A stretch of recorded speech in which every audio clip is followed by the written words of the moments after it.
रामपुर नाम के एक गांव में राजू नाम का एक चिल्लर चोर रहता था। वो पास के ही गांव में रेलवे स्टेशन पर, बस स्टैंड पर जेब कतरी करता रहता था। वो एक बार शहर से चोरी करके जंगल से लौट रहा था। एक जगह पर आराम करने के लिए सो गया। इतने में वहां एक बड़ा सा जायंट सूतली बॉम्ब चलते हुए आया। उसे देखकर राजू डर गया। भूत, भूत, मुझे कुछ मत करो, मैं तुम्हारे आगे हाथ जोड़ता हूँ, मुझे छोड़ दो। क्यों ऐसे डर रहे हो? मैं तुम्हें कुछ नहीं करूंगा। मुझे खाने के लिए कुछ दो, बहुत भूख लग रही है। हाँ हाँ, दे दूंगा। जो खाना मैं लेकर आया हूँ तुम्हें दूंगा। मुझे बहुत खुशी हुई। रुको, बाहर आता हूँ। बाहर कैसे आएगा ये? कुछ समझ में नहीं आया। ऐसा राजू सोच रहा था, तभी खिलौने के सर के ऊपर से एक आदमी नीचे उतरते हुए आया। मुझे माफ करना दोस्त, मैंने तुम्हें डरा दिया इसलिए। मेरा नाम मोटू है। मैं ऐसे ही कई तरह के खिलौने बनाकर बेचता हूँ। इसे दिवाली में बगल वाले गांव में बेचने जा रहा हूँ। ऐसे वाले खिलौने शायद आपके लिए नए हैं, इसलिए आप इसे देखकर डर गए। फिर राजू का दिया खाना खाकर, बहुत थकान महसूस हो रही है, थोड़ी देर सो जाता हूँ। ऐसा कहकर मोटू पेड़ के नीचे लेटकर सो गया। ये तो बहुत बढ़िया है। इस दिवाली में इस खिलौने की मदद से बहुत पैसे कमा सकता हूँ। ऐसा सोचकर राजू उस खिलौने पर चढ़ा और उसके सर के अंदर जाकर कंट्रोल रूम में पहुंच गया और उसे आगे ले गया। चलते चलते वहां से निकल गया। वो गांव में चलकर आ रहा था तो सारे लोग डर के मारे यहाँ वहां भागने लगे। खिलौना गांव के बीचों बीच रुककर रुकिए ऐसा कहने लगा। खिलौने में छिपा राजू। प्यारे गांव वालों, डरिए मत, सब मेरे पास आइए। मैं तुम्हें कुछ नहीं करूंगा। जो मैं कह रहा हूँ वो सुनिए।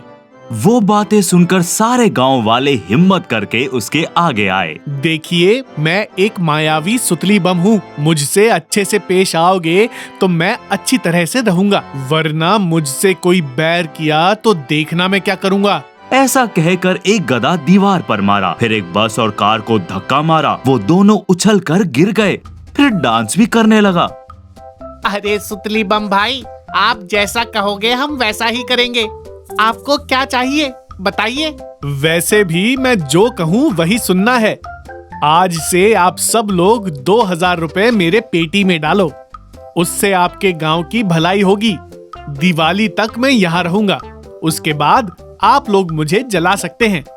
तब तक आप लोगों को कोई परेशानी ना आए ऐसा देखूंगा। उस दिन गांव के लोग एक पेटी में पैसे डालकर नमस्कार करने लगे। एक दिन भोलू नाम का एक आदमी अपने बेटे बंटी से, सॉरी बेटा, तुम्हें दिवाली में पटाखे दिलवाने के लिए जो 2000 रुपए रखे थे उसे उस सूतली बॉम्ब से डरकर उसकी पेटी में डाल दिए। इस दिवाली में तुम्हारे लिए कुछ नहीं खरीद सकता। इससे बंटी बहुत गुस्सा हो गया। वैसे खिलौना थोड़ी पैसे मांग सकता है और इनका ऐसे यूं पैसे दे देना। पता करना पड़ेगा क्या बात है, कुछ दिमाग लगाना होगा। उस रात वो चोरी छुपे खिलौने को देखने लगा। तब उस खिलौने में से राजू बाहर आया और अंदर गया। बंटी ने राजू को खिलौने के ऊपर चढ़ना और उतरना सब देख लिया। उसे एक उपाय सूझा। गांव के बाहर एक स्वामी जी से मिलकर जो हुआ वो सब बताकर क्या करना है ये पूछा। अगले दिन बंटी स्वामी जी के साथ वहां आया। मेरे प्यारे गांव वालों, सबको दिवाली मुबारक, जय हो। राजू अंदर से सब कुछ सुनने लगा। अरे स्वामी जी, दिवाली तो कल है ना, आज क्यों मुबारकबाद दे रहे हैं? मैं भी वही सोचा बेटा। आज की तिथि देखा तो पता चला कि आज ही दिवाली है। वही बात बताने के लिए मैं यहाँ चला आया। आप लोग आज ही दिवाली मनाइए, समझे? अरे स्वामी जी, दिवाली आज नहीं कल है। मैं यहाँ से कल ही जाऊंगा। शास्त्र पढ़ा हूँ, तुम मुझे ही पता होगा ना।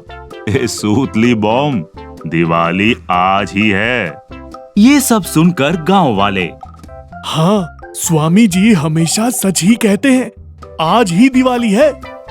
बेटा बंटी, बाण को इस सूतली बॉम्ब पर छोड़ दो। तुरंत बाण को आग लगाकर बंटी ने सूतली बॉम्ब की तरफ निशाना लगाया। वो देखकर राजू डर गया। अरे मूर्ख, बोल रहा हूं ना, समझ नहीं आ रहा है क्या? आपको मुझे कल जलाना है, आज नहीं। हे भगवान, कल पैसे लेकर भाग जाऊं सोचा तो ये आज ही सारा प्लान चौपट कर रहे हैं। तब बंटी ने बाण छोड़ा और सूतली बॉम्ब में आग लगा दी। तब डरकर राजू जल्दी जल्दी उस खिलौने से नीचे उतरा। राजू को देखकर लोग दंग रह गए।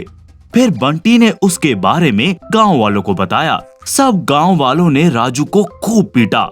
बंटी के अच्छे काम के लिए गांव वालों ने उसे पटाखे दिए।